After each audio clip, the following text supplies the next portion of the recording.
Trusted gold buyers మీరు తాకట్టు పెట్టిన బంగారాన్ని విడిపించి ఈ రోజు ఉన్న మార్కెట్ ధరకు కొనబడను.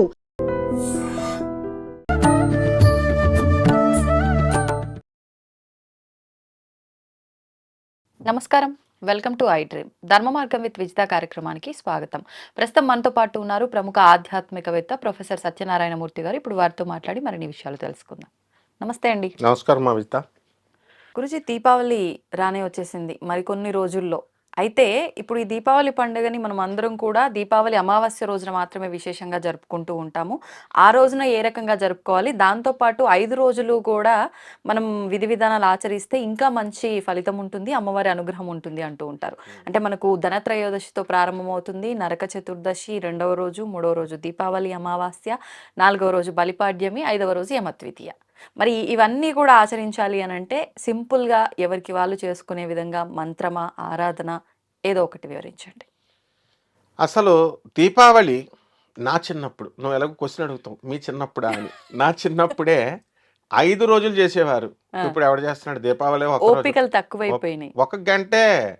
అప్పుడు రాత్రి 1 గంట, 2, 3 గంటల వరకు మనం చదువుతా ఉండేవాళ్ళం.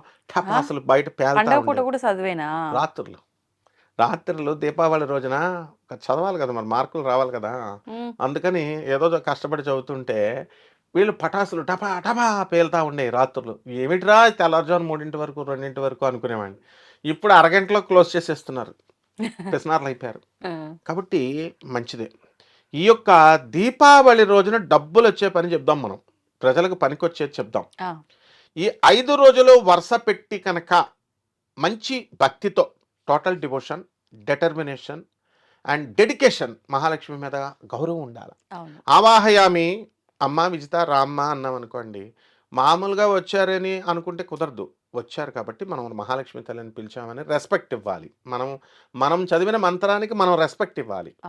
ఆ దేవతలను రమ్మన్నాం, వస్తారో రారో అని అనుకుంటాం.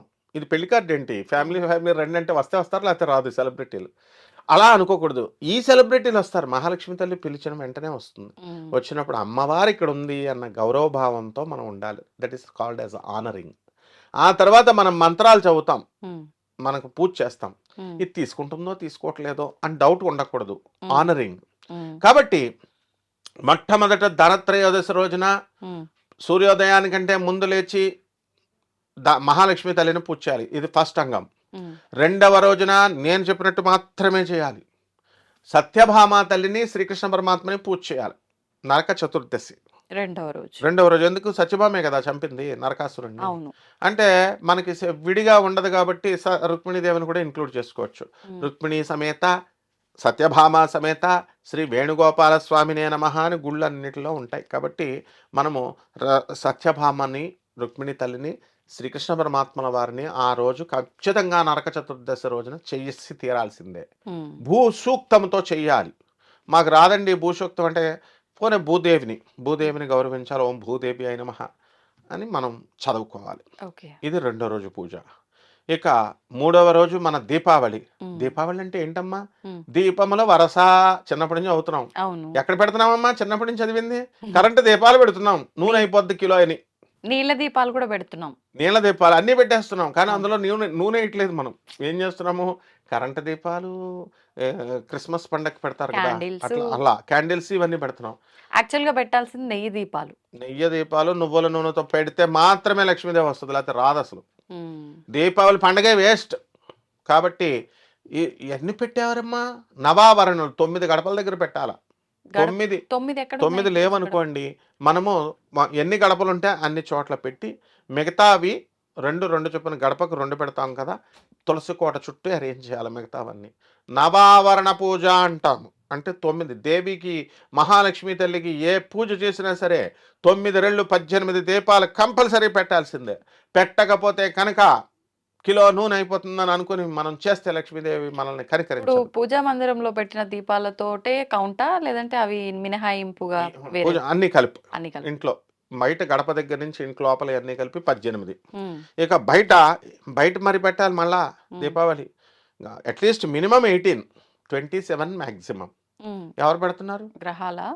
అంటే మనకి 27 నక్షత్రాలు. అసలు ఇంకెక్కువ మాట్లాడితే 27 × 4 108 పెట్టాలి. నూనె లేదు కాబట్టి నెయ్యి అయిపోతుంది అని చెప్పి ఇచ్చేస్తారు. అలా చేసేవారు పూర్వీకులు.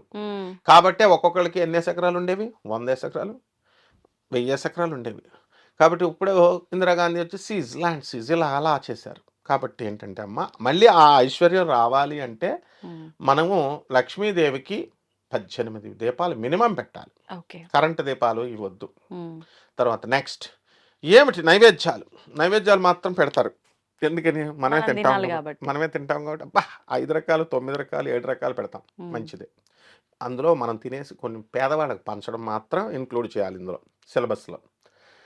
నెక్స్ట్ యమదీపం మర్నాడు. యమదీపము రోజున రావి చెట్టు దగ్గర పగల సమయంలో మాత్రమే పెట్టాలా. సూర్యోదయం ఉదయించిన తర్వాత సూర్య అస్తమయం లోపల మాత్రమే పెట్టాలా. మళ్ళీ సూర్యాస్తమయం దాటిన తర్వాత పెడితే దరిద్ర దేవత పట్టుకుంటుంది. కాబట్టి ఈ మధ్య సమయంలో ఎవరైతే ఈ దీపం వెలిగించి తమ అన్నల్ని, తమ ఇంటికి భగినీహస్త భోజనం అని ఉంటుంది చూసావా, చెల్లెళ్ళు భోజనం పెడతారు. ఈ యమదీపం రోజున అన్నలు చెల్లెల్ని పిలిచి పెట్టాలి భోజనాలు. పుట్టింటికో పుట్టింటికి కాకపోతే ఒకే ఊర్లో ఉంటున్నారు కదా, అట్లీస్ట్ విశేషన్నా చేయాలి కదా.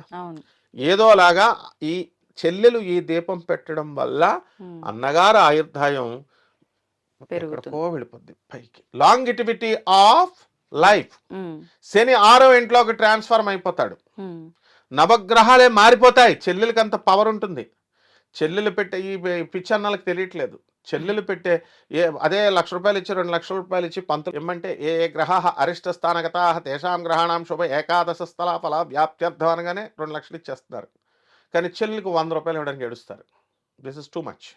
కాబట్టి ఏ గ్రహాలైతే అరిష్ట స్థానగతా అరిష్ట స్థానాల్లో ఉన్నాయో తేషాం గ్రహాణం ఆయా గ్రహాలు శుభ ఏకాదశ 11వ స్థానంలోకి వస్తున్నాయని పంతులు గారు చెప్పినప్పుడు నువ్వు ఇస్తున్నావు.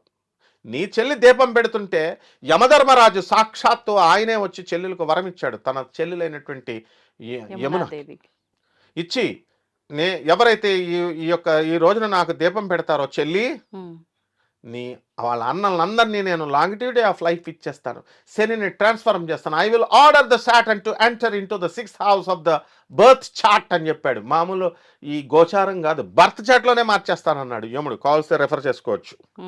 నెక్స్ట్ అండ్ లాస్ట్ పండగ యమదీపం అయిపోయింది. బలిపాడ్యమే. ఈ బలిపాడ్యం ఏంటండి? మనవాడు ఎవరు? బలిచక్రవర్తి. అంటే కాంపిటీషన్ ఉంటుంది. కర్ణుడు కాంపిటీటర్. ఈయన కర్ణుడేమో బలి ముందా, కర్ణుడి ముందా? బలి చక్రవర్తి ముందు. వీళ్ళు దానాల మీద దానాలు చేసేస్తున్నాడు ఆయన. కర్ణుడు ఆయన చూసి కాపీ కొట్టి ఈయన కూడా మొదలెట్టాడు. ఆయన చూసి మిగతా వాళ్ళందరూ దాన ధర్మాలు మంచిదే, పరిణామం మంచిది, దాన ధర్మాలు చేయాలి. బలి చక్రవర్తికి ప్రైడ్ వచ్చింది, అహంకారం లైట్గా.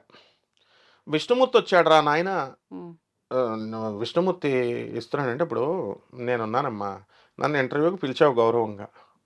ఇప్పుడు నేను విజితమ్మ పిలిచింది అన్నీ తెలుసు నాకు, అందరికీ గెస్టులందరికీ తెలుసు. నువ్వు మంచి జ్ఞానం, 1,500 మంది గెస్టులను ఇంటర్వ్యూ చేసిన ఘనత నీది. మరి మేమేదో ఏదో పిలిచింది, మాకే తెలుసు శాస్త్రాలు అని మేము పెద్ద బిల్డప్ ఇస్తే నవ్వుకుంటావు, ప్రేక్షకులు కూడా నవ్వుకుంటారు. ప్రేక్షకులు లక్షల వీడియోలు చూస్తారు, వీళ్ళకి తెలుసు. కాబట్టి అలా అనుకోవాలా, మేము భయపడుతూ చెప్పాలమ్మా, ప్రజలకు ఉపయోగపడాలా, సొసైటీకి రిఫార్మ్ చేయాలని. అలా బలిచక్రవర్తి ఏమనాలా? సాక్షాత్తు శ్రీ మహావిష్ణువు దానానికి వచ్చాడు. అయ్యి బాబోయ్ తప్పు కదా, ఈ లోకాలకు అధినాయకుడు ఆయన సృష్టించిన భూమిలో ఆయనకి నేను దానం చేస్తాను 3 అడుగుల ల్యాండ్, ఎంత తప్పు అని స్వామివారి పాదాల మీద పడలా. అదే వాళ్ళ తాత ప్రహ్లాదుడు ఏమంటాడు తెలుసా? ఆయన్ని బంధించి పడేశాడు విష్ణువు, తాళ్లతో బంధించేసి పాతాళ లోకంలో పడేస్తే ఏమైనా ఎనీ అబ్జెక్షన్ ప్రహ్లాద అని అడుగుతాడు విష్ణుమూర్తి. నో స్వామి, you will never do mistake, ఎప్పుడు నువ్వు తప్పు చేయవు.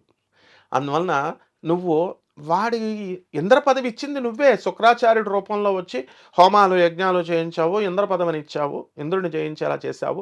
మళ్ళీ ఇప్పుడు వచ్చావు, వాళ్ళు అహంకారం వచ్చింది కాబట్టి ఆ పదవి నుంచి భ్రష్టత్వం చేసి పాతాళ లోకంలో పడేశావు. అయినా నువ్వేం అన్యాయం చేసావు స్వామి? పాతాళ లోకానికి రాజ్యాన్ని చేశావు, రాజుని చేశావు.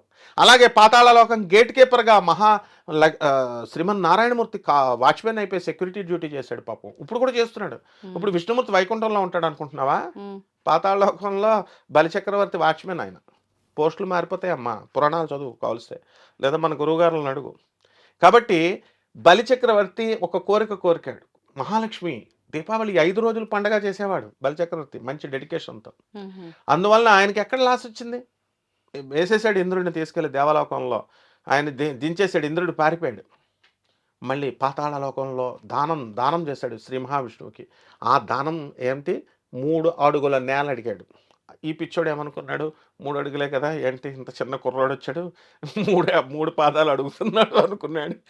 ఆయన మహావిరాట్ అయి దేశముదురు విష్ణుమూర్తి అంటే మొత్తం భూమంతా ఒక పాదం పెట్టేశాడు, ఆకాశమంతా ఒక పాదం పెట్టేశాడు. ఇంక అయిపోయినాయి. ఇంక 3వ పాదం ఎక్కడ పెట్టాలరా బాబు అని అడిగితే మాట ఇచ్చేసావు సత్యనారాయణమూర్తిలాగా అంటే, నా తల మీద పెట్టేసేయండి సార్ అన్నాడు. పెట్టేశాడు. పెట్టేశాడు. ఏం చేశాడు? ఒక తొక్కేశాడు, పాతాళ లోకం తొక్కేశాడు. వాళ్ళ ఆవిడ వచ్చింది, స్వామి వాట్ ఈస్ దిస్? నీ భక్తుడు ఆయన, నీకు నిరంతరం నారాయణ నామ జపం చేశాడు, దాన ధర్మాలతో చేశాడు, ఇది అన్యాయం కదా స్వామి, తొక్కేసావంటే. ఏమన్యాయం చేసావమ్మా? ముందు చూడకుండా వెనక ముందు చూడకుండా వచ్చేస్తావు ఫైటింగ్కి. ఏమన్యాయం చేశాను? పాతాళ లోకానికి రాజును చక్రవర్తిని చేశాను. చూడు ఎన్ని వరాలు ఇస్తాడో మనం విష్ణుమూర్తి. ఒకటి పాతాళ లోకానికి ఇచ్చాడు. రెండవది తన భార్య అయినటువంటి మహాలక్ష్మి తల్లి నేను పూజ చేసుకుంటానంటే ఫిజికల్ ఫామ్లో పూజ చేసుకుంటానంటే ఉండు, ఫిజికల్ ప్రజెన్స్ పాతాళ లోకంలోనే ఉండు అని చెప్పి మహాలక్ష్మి తల్లిని అక్కడే ఉండు. ఇప్పుడు లక్ష్మీదేవి వైకుంఠంలో లేదు. మూడోది నేను సెక్యూరిటీ గార్డ్లా నీకు ఉంటాను రా నాయన, నువ్వు పరిపాలన చేసేంత వరకు, ఎప్పుడు మళ్ళీ కల్పం రావాలా అన్నాడు. 3 వరాలు ఇచ్చేశాడు. 4వ వరం ఏమి ఇచ్చేశాడు బలిచక్రవర్తికి? నువ్వు ఇంద్రుడు అవుతావు నాయన. అప్పుడు మన సప్త చిరంజీవులు ఆంజనేయ స్వామి వారు అప్పుడు నవమ బ్రహ్మ అవుతాడు. సో ఈ విధంగా ఇన్ని వరాలు ఇచ్చాడు. ఇది కూడా జరిగింది ఏ రోజునమ్మా? బలిపాడ్యమి రోజున. కాబట్టి ఎవరైతే ఈ రోజున స్పెషల్ పూజలు ఏం చేసేయక్కర్లా, 5 రోజులు మాత్రం దీపాలు పెట్టాలమ్మా. 18 దీపాలకు తగ్గకుండా 5 రోజులు పెట్టాల్సిందే. లక్ష్మీదేవికి పూజ చేయాల్సిందే 5 రోజులు కూడా. సూర్యోదయానికంటే ముందు లేవాల్సిందే. నైవేద్యాలు మీ ఇష్టం, పాయసాన్నం మాత్రం అందులో కంపల్సరీ ఉండాలి. స్నిగ్ధౌదన ప్రియ అన్నిటి మీద ఆవు నెయ్యి వేయాలి. పువ్వులు మీ ఇష్టం, ఆ సీజన్లో దొరికేటటువంటి సుగంధ పుష్పాలు, చందనము, కుంకుమ, పుష్పాలు అన్నీ వేసేసి ఆ మహాలక్ష్మి తల్లికి మనం పూజ చేసుకున్నట్లయితే ఈ 5 రోజుల్లో ఎన్ని అప్పులున్నా అన్ని తీర్చేస్తాడు విష్ణుమూర్తి. ఆదాయం ఇచ్చేస్తాడు. ప్రభుత్వ ఉద్యోగాలు, క్యాంపస్ ఇంటర్వ్యూలు సెలెక్ట్ కావట్లేదండి అని బాధపడేటటువంటి వాళ్ళు, ముఖ్యంగా యుఎస్ వాళ్ళు జాబ్ రావట్లేదు సార్, ఇప్పుడు యుఎస్ సిటిజన్షిప్ ఉందా నీకు అని తోసేస్తున్నారు. మాకు స్టూడెంట్ వీసా ఉందంటే ఇది వీసా సిటిజన్షిప్ అని అడుగుతున్నారు అన్న వాళ్ళకి కూడా వచ్చేస్తుంది. So through out the world ఈ రోజున కనుక ఈ 5 రోజులు సింపుల్ పూజ ఇది.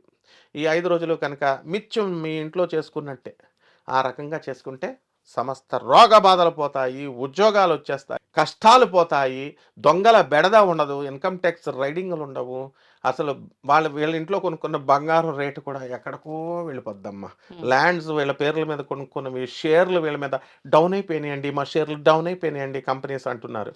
ఇవన్నీ రైజ్ అయిపోతాయి. ఇది సత్యము, ఇది నిత్యము, ఇది నా మాటమ్మా.